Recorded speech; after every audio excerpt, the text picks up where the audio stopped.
Hi po, ask ko lang po if mayroon po new guidelines na ang start ng counting sa maternity leave is when the baby is born.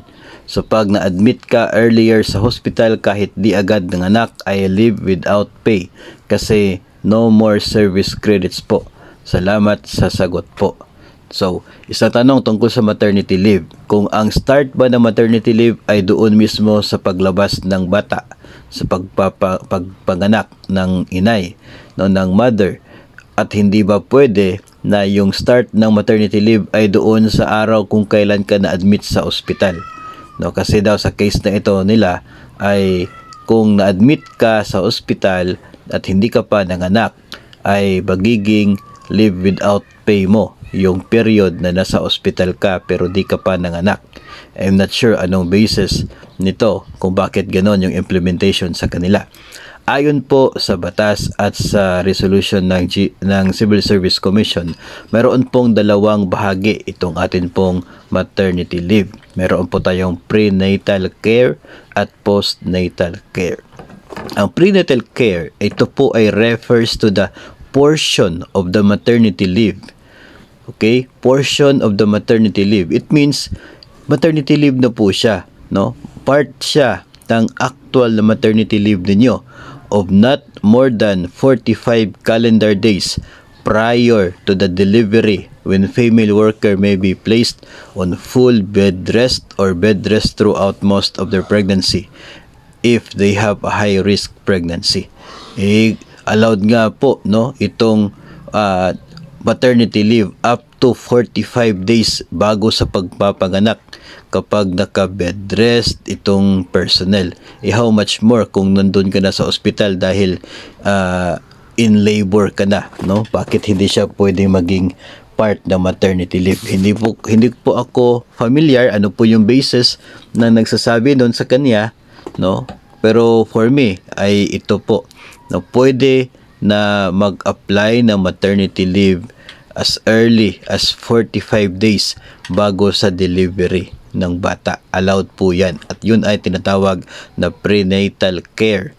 Isang porsyon ng atin pong maternity leave na atin pong ginawa bago pa man yung actual delivery. Meron din po tayong postnatal care. Ito ay kapag nanganak na. Refers to the portion of the maternity leave. So, again, maternity leave pa rin po talaga ito of not less than 60 calendar days after delivery.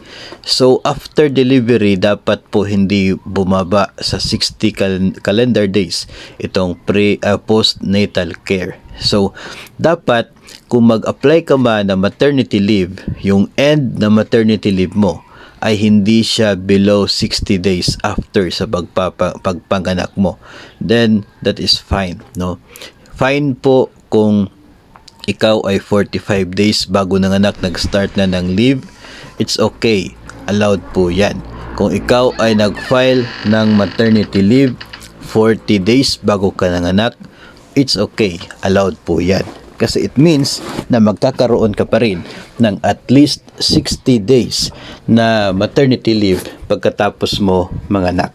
So, ito po ay opinion ko, base po dito sa nabasa po natin sa Civil Service Commission na guidelines.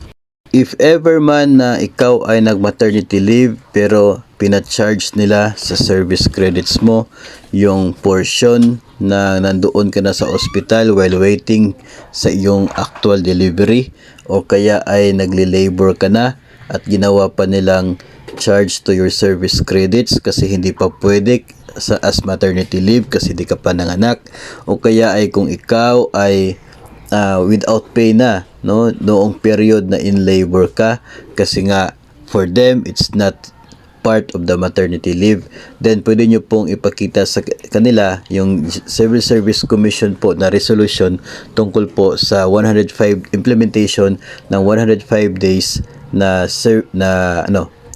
maternity leave, no. Nandoon po itong pinakita natin na tungkol sa dalawang bahagi ng maternity leave na kung saan pwede ka na magkaroon ng maternity leave even up to 45 days bago sa pagpanganak ninyo.